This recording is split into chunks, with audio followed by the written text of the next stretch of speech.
Friends எல்லோருக்கும் வணக்கம். Welcome back to Mansi street. மணி 10 ஆகிடுச்சு. இன்றைக்கி ஞாயிற்றுக்கிழமை சண்டே. எழுந்ததே இன்றைக்கி கொஞ்சம் லேட்டு, வெளியே போய் வந்தேன் சங்கடம். அதனால் வந்துட்டு நல்லா தூங்கிட்டு 8 மணிக்கு தான் எழுந்திரிச்சேன் இன்றைக்கி. ஏன்னா தலையை குழம்பு கிடந்தது 3 நாளாக.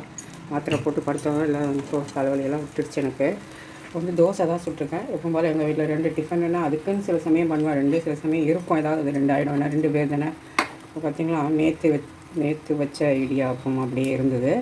அதை அப்படியே சூடு பண்ணிவிட்டு தேங்காய் கொஞ்சமாக திருவி போட்டு ஏலக்காய் திருவி போட்டு வச்சுருக்கேன், சக்கரை போட்டு சாப்பிட்றதுக்கு. எனக்கு நான் தான் சின்ன குழந்தை, எங்கள் வீட்டில் இதெல்லாம் சாப்பிட மாட்டாங்க.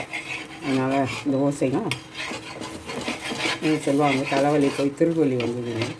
எனக்கு எப்படின்னு பார்த்தீங்கன்னா, திருகுவலி போய் தலைவலி வந்துச்சு. அப்படியே பழமொழியை மாற்றி இருக்கிற மாதிரி தான். எனக்கு கழுத்து வலி, பேக் பெயின் கஷ்டப்பட்டு இருந்தவோ அது போய் எனக்கு தலைவலி வந்து என்னை கஷ்டப்படுத்திடுச்சு. இப்போ தான் கொஞ்சம் பெட்டராக இருக்கேன். நம்ம எப்படி இருந்தேன் அப்படிங்கிறது இப்போ நம்ம கொஞ்சம் நல்லா இருக்கும்போது தான் தெரியுது. நம்ம அவ்வளோ கஷ்டப்பட்டதே அப்போ தான் தெரியுது. அந்த அளவுக்கு அதிலேயே மூழ்கி கிடந்தேன். இப்போ பொட்டுக்கடலை தேங்காய் சட்னி தான் அரைச்சேன். அதுக்குள்ளே ஒரு வேலை பார்த்தேன். என்ன பார்த்தீங்களா, எங்கள் பையன் மீனும் பேப்பரெட் வவா மீனும் இறாவும் வாங்கி பண்ணலாம். சரி, அதை எதாவது பண்ணலாம் அப்படிங்கிறதுக்கு ஐடியா போட்டு தக்காளி சட்னி பண்ணிடலாம் இட்லி போட்டு அப்படின்னு ஐடியா போட்டு கடைசியில் வெங்காயத்தை கல்ல அரிஞ்சு வதக்கிட்டே இருந்தேன். வேண்டாம், அதை அப்படியே நிப்பாட்டிட்டு சட்னி அரைச்சி வச்சுட்டேன். இப்போ இங்கே ஒருத்தருக்கு தேங்காய் போட்டு சட்னி. எனக்கு இந்த இடியாப்பத்தையும் நான் சாப்பிட போகிறேன்.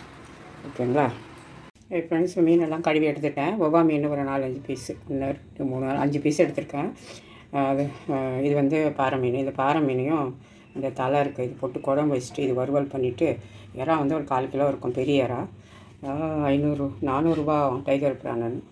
அந்த அளவுக்கு பெரிய டைகர் பிரானில் தலை தான் பெருசு, அந்த இவ்வளோ பெருசு தான் பெருசு. இதே டைகர் பிரான்னு சொல்லியிருக்காங்க. ஓகே, இதை தொக்கு வச்சுக்கலாம்.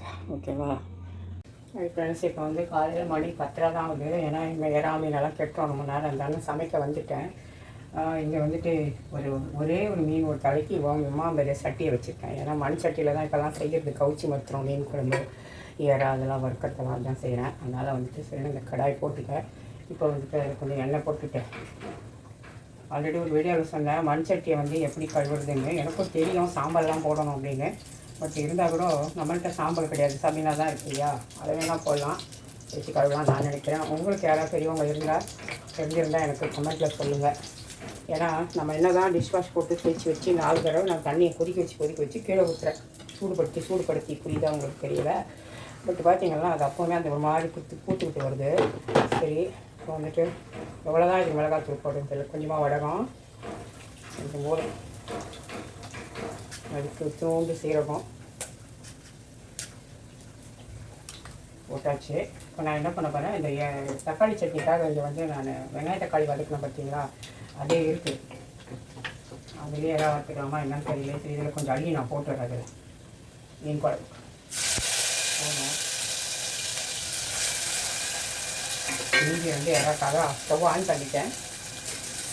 இப்படியெல்லாம் சிக்கிக்கிறோம் பாருங்கள். ரொம்ப கம்மி வாங்கிட்டு வந்தது.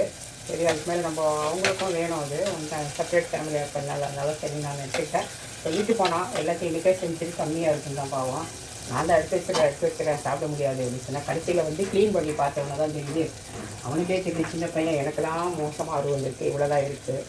ஓகே, இன்றைக்கே செஞ்சு நான் அதையே எடுத்து பழசாக செய்கிறோம் தான் அவன் கேட்டான். சரி செய்திடலாம் அப்படின்ட்டு பக்கம் போல மீன் குழம்பு தாளிச்சுட்டுப்போம். இப்படி ஊற்றிட்டு இது ஒரு உருளைக்கிழங்கு சின்னதாக கட் பண்ணி இந்த இறாவை ஃப்ரை பண்ணுறதுக்கு வெங்காயம் போட்டு சொல்லி அதுக்குள்ளே போட்டேன். சின்ன உருளைக்கிழங்கு தான், அது என்ன என் பொண்ணு சாப்பிடும். இந்த இறாவை போட்டு வட்டா கொஞ்சம் வரும் அப்படின்னு தான். அது வதங்கிட்டே இருக்கட்டும். இங்கே குழம்பு விட்டு தாளிச்சு விட்டு வதங்கட்டும். இது இஞ்சி பூண்டு பேஸ்ட் இறாத்தோடு போட்டுக்கிறோம், சின்ன ஸ்பூன். ஏன்னா 1/4 கிலோ இறாவும் ஒரு உருளைக்கிழங்கும் கொடுப்போம்.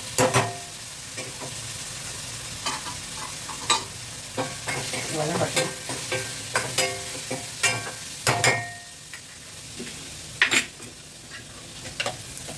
மீன் குழம்பு நல்லா வதங்கினா நல்லாயிருக்கும். இறாப்பு தகுந்த அளவு உப்பு கொஞ்சமாக போட்டுக்கலாம். ஒரு 1/2 ஸ்பூனுக்கும் கொஞ்சம் குறைவாக தான் போட்டுட்டேன். எனக்குலாம் இரும்பு கடாய் இதில் தான் பண்ணுறேன். அதனால் இது வதங்கிட்டே இருக்கட்டும். நம்ம அதுக்குள்ளே இங்கே இந்த மீன் குழம்புக்கு மிளகாத்தூள் சேர்த்துக்கலாம். எப்படி போடுறது பாருங்கள். அந்த 3 மீனுக்கு மஞ்சள் தூள் கொஞ்சம், மிளகாத்தூள் 1 ஸ்பூனு, தனியா பவுடர் 1/2 ஸ்பூன்,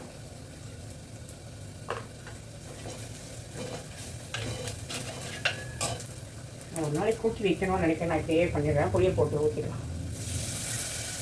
மீன் குழம்பு நிறையா முறை காமிச்சிட்ருக்கேன், 5 வருஷமாக காமிச்சேன் யூடியூப்பில். இருந்தாலும் வீடியோ காட்டும்போது நம்ம காட்டணும் அப்படின்னு தான் காட்டுறேன். புளி சேர்த்துட்டு நானும் காட்டுறேன்.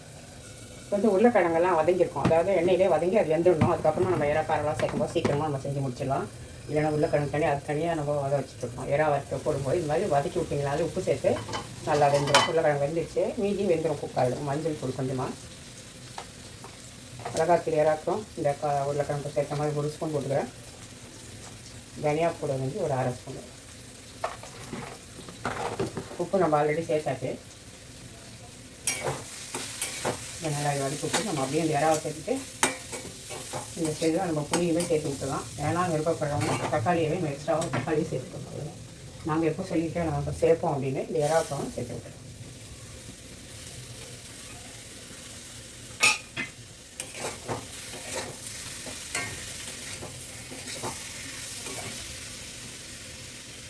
வந்து மட்டும் புளியும் சேர்த்துக்கலாம். ஒரு 2 நிமிஷம் இருக்கட்டும். இதில் வந்து லேசாக புளி தண்ணியாக தான் விட, திக்காக விட வேண்டாம். ஒரு இது கொஞ்சம் கொத்தமல்லியை சேர்த்துட்டு மிக்ஸ் பண்ணிவிட்டு யாராவது வேகிற டைம் தான். இதுக்கப்புறம் ஒரு 5-7 நிமிஷத்துக்குள்ளே நம்ம எடுத்துடணும். இதே மூடி போட்டு வச்சு எல்லாம் சேர்த்தாச்சு. ஒரு 5 நிமிஷத்துக்கு அப்படியே இருக்கட்டும்.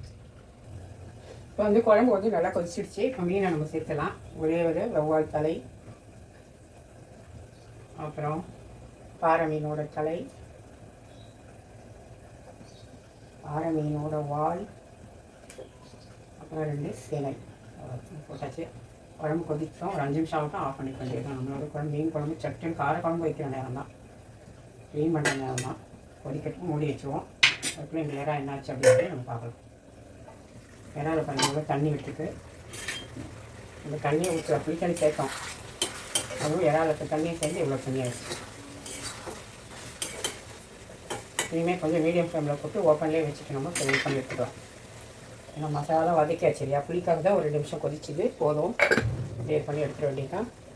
இங்கே வந்து மீன் வறுவலுக்காக ஒரு 5 துண்டு கோவா மீன் இருக்கு இல்லையா, அதுக்கு மஞ்சள் தூள், மசாலா பவுடர் சேர்த்துக்கலாம். மிளகாத்தூள் ஒரு 2 ஸ்பூன் போடுறேன். சின்ன ஸ்பூன் தான், பெருசாக தான் 1 போடும்.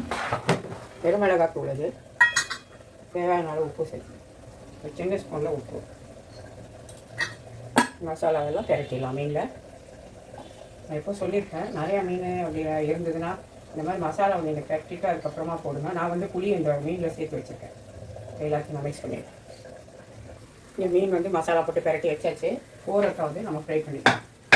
இல்லை அதுக்குள்ளே மீன் குழம்புமே 2 நிமிஷமாக கொதிச்சிட்ருக்கு. நான் ஏற்கனவே சொல்லியிருக்கேன், மண் சட்டி ஒரு 3 நிமிஷம் கொதிக்க விட்டு ஆஃப் பண்ணி வச்சுருங்க. மீன் 2 நிமிஷம் வந்து சட்டியிலே கொதிச்சிக்கும்.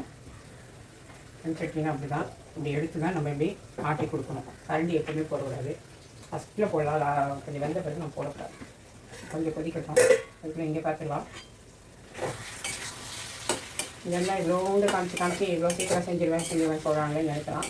1/2 கிலோ இறா வந்தாலும் சரி, 1 கிலோ இறா வந்தாலும் சரி, மீனாக இருந்தாலும் கூட ஒரு 10-15 நிமிஷம் எக்ஸ்ட்ரா பிடிக்கும். அவ்வளோதான் விஷயம். க்ளீன் பண்ணி வச்சுட்டா வேகிற டைம் எல்லாம் அவ்வளோதான்.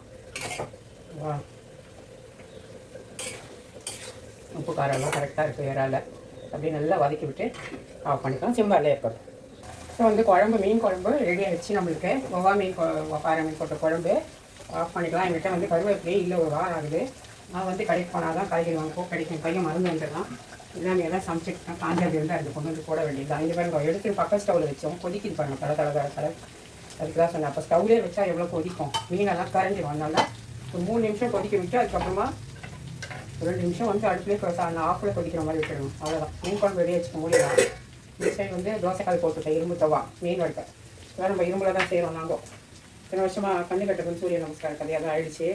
அப்படி வச்சுக்கிட்டே செய்யாமலாம் இருந்தேன். சின்ன வயசில் ரொம்ப அதை பற்றி அவேர்னஸ் கிடையாது. கொஞ்சம் தெரிய இருந்தாலும் அவ்வளோ முக்கியத்துவம் கொடுக்குறதுக்கு. அப்புறம் நான் சிக்க அது இது எல்லாம் பண்ணிவிட்டு இப்போ தான் வந்து அதுவே மாறி இருக்கும். சரி, இது வந்து தொப்பை ரெடி ஆகிடும். இந்த மீனை ஃப்ரை பண்ணிவிட்டு ரைஸை வந்து கழுவிட்டு போட்டு விட்டுருலாம். லாஸ்ட்டாக ரைஸ் குக்கரில், அப்போ தான் சூடாக இருக்கும் சாதம். இது வந்து மீனையும் தவாவில் போட்டேன். வதக்கட்டும். இந்த பக்கம் வந்து நம்மளுக்கு பிரான் உருளைக்கிழங்கு வறுவல் ரெடி ஆகிடுச்சு. இந்த பக்கம் வந்துட்டு மீன் குழம்புமே ரெடி ஆகிடுச்சு. இதில் ஒரு கடைசியாக ஒரு வேலை பார்த்தாங்க. நான் வந்து சாப்பிடும்போது தான் சொல்லுவேன் சீக்கிரட்டை. நினச்சிக்கிட்டு செஞ்சேன். ஓகே, மீன் குழம்பு ரெடி. அது ரெடி, பொரியல் ரெடின்னு சொல்ல முடியாது. மீன் குழம்பு ரெடி. இறா வறுவல் ரெடி, மீன் வறுவல் ரெடி ஆகணும் சொல்லி போட்டுடலாம் ஃப்ரெண்ட்ஸ். இப்போ வந்து ஃபிஷ் ஃப்ரையும் பண்ணியாச்சு, ரெடி பண்ணியாச்சு. அவ்வளோதான், மூடி வச்சுட்டேன். நமக்கு சமையல் எல்லாம் முடிஞ்சிடுச்சு. ஒன்றே ஒன்று தான் பாக்கி. டிக்கெட் தெரிஞ்சிருக்கும், அரிசி ஊற வச்சுட்டேன். ஏன்னா மணி 11 தான் வந்து இன்னும் ஒரு அரை மணி நேரம் கழிச்சு ஊறட்டும். 10 நிமிஷம் கழித்து வந்து ரைஸ் குக்கரில் போட்டோன்னா அழகாக சாப்பிடும்போது 1 மணிக்கு ரெடி ஆகிடும். அதுக்குள்ளே டீ குடிக்கணுங்க, டீ டைம் வந்தாச்சு. ஃப்ரெண்ட்ஸ் பார்த்துப்பீங்க, சமையலெல்லாம் முடிச்சுட்டேன் நான் அப்போவே கூட. இப்போ என்ன இருக்குது அப்படின்றத பார்த்துலாம். இங்கே வந்துட்டு இப்போ இறாவும் உருளைக்கிழங்கும் சேர்த்து வறுத்துருக்கேன். பெரிய டைகர் பிரானை எடுத்தே பண்ணு கொஞ்சம் வச்சுட்டேன். வெறுமே அதுதான் சாப்பிடுவாங்க, அதனால கொஞ்சம் நிறையா வச்சுட்டேன். மீன் வந்து ஒவ்வொரு மீன் பேம்ஃப்ளெட் ஃப்ரை, ஃபிஷ் ஃப்ரை இது வந்து கொஞ்சம் வச்சுட்டு இங்கே வந்து என்னோடய பொண்ணு கொடுத்து வச்சுட்டேன். அடுத்து இங்கே வந்துட்டு பருப்பு கிடங்கு கொஞ்சம் இருக்குது, மிளகு ரசம் இருக்குது, காய்கறி ஒன்று பொரியல் செய்யலாம் அப்படின்றதுக்காக வெள்ளரிக்காய் வந்து சைடில் சாப்பிட்லான்னு வச்சுட்டேன். அடுத்து வந்துட்டு இங்கே நம்மளோட மீன் சூப்பரான ஒரு மீன் குழம்பு பார்த்திங்கன்னா சட்டியில் எங்கேயோ ஓட்டிகிட்டு இருக்குது. இதுக்காக நான் ஒரு சின்ன சட்டி வாங்கினா தான் இந்த அளவு குழம்பே வைக்க முடியும். இதில் ஒரு சீக்கிரட்டு திருட்டு தானே பண்ணேன்னு சொன்னேன் இல்லையா, அதை நான் சாப்பிட்டு பார்த்துட்டு அது என்னங்கிறது அப்படி சொல்கிறேன்.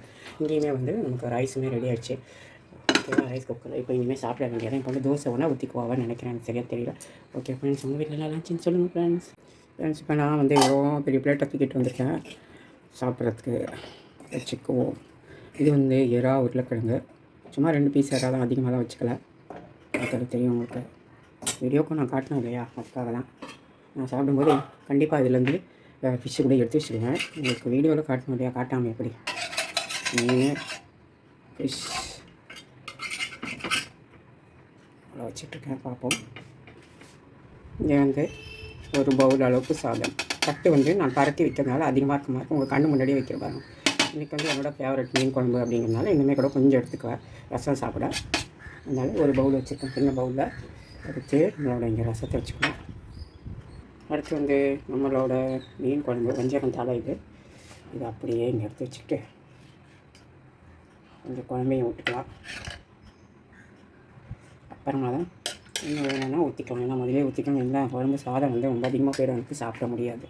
ஓகேங்களா, அவ்வளோதான். தயிருமே இருக்குது, இப்போ ஊற்றி சாப்பிட போகிறேன் நான். ஓகேவா, மீன் குழம்பை பார்த்த உடனே காய்கறி கூட மறந்து போகுது, அந்த அளவுக்கு கிரேஸ். வெள்ளரிக்காய் வச்சாச்சு, போதுமா? இது இன்னும் கொஞ்சம் வேணுமா அப்படின்னு பாடலாமா? இப்போ வந்து சாப்பாடு போட்டு வந்து வச்சாச்சு, சாப்பிட தான் போகிறேன். இப்போ குழம்பு சாதம் பிசைஞ்சாச்சு, எப்படி இருக்குது அப்படின்னு சாப்பிட்டு பார்க்கலாம். இவ்வளோ பெரிய பிளேட்டில் இவ்வளோ வச்சுருக்கேன்னு நினைக்காதீங்க, எல்லாமே கொஞ்சம் கொஞ்சம்தான். சாப்பாடு வந்து குழம்பு வந்து நல்லா தான் இருக்குது. இப்போ வந்து வறுத்த மீன், அதாவது ஒவ்வொரு மீன் சாப்பிட்டு பார்க்கலாம். எல்லாம் நானே சாப்பிட்டு நல்லாயிருக்குன்னு சொல்கிறேன்லாம் நினைக்காதீங்க, உண்மையிலே நல்லாயிருக்கு. நல்லா இல்லைன்னா நல்லா இல்லைன்னு நான் சொல்லிடுவேன். நல்லா தான் இருக்குது. என் பையன் இப்போல்லாம் நல்லா தான் வாங்கிட்டு வரான். பார்த்திங்களா, வந்து அடுத்து வந்து சாதம், குழம்பு சாதம் போதும்னு இப்போ ரசம் ஊற்ற போகிறேன். குழம்பு சாதம் சாப்பிட்டாச்சு. இப்போ யாராவது பார்க்கலாம், ஃபஸ்ட்டே வந்து சாப்பிட்டு பார்த்தா ரொம்பவே நல்லா இருக்குது. டைகர் பண்ணாங்க.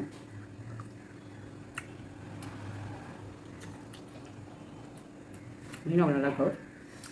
நான் ஒரு சீக்ரெட் பண்ணேன் சொன்னாலையோ சொன்னல, மீன் குழம்பு கொதிச்சு ஆஃப் பண்ணி வச்சு, அப்புறம் இந்த ஏறாவோட தலை மட்டும் எடுத்து வச்சுருந்தேன் கழுவி. பார்த்தா ஒரு 5-6 தான் இருந்தது. அது எனக்கு வேஸ்ட் பண்ணோம், அது என்ன பண்ணுறதுன்னு பார்த்து குழம்புலேயே போய் கொதிச்சு வச்சுட்டேன். மீன் குழம்பு சூப்பராக தான் இருந்தது. எதுக்கு ஜூஸ் எல்லாம் வேஸ்ட் பண்ணோம், தலையோடது சத்தெல்லாம் நினைப்பட்டோம். இப்போ நான் சாப்பிட்டோம். உங்களுக்கு என்ன லஞ்ச் அப்படின்னு கம்மி பார்த்து சொல்லுங்கள். Thank you friends.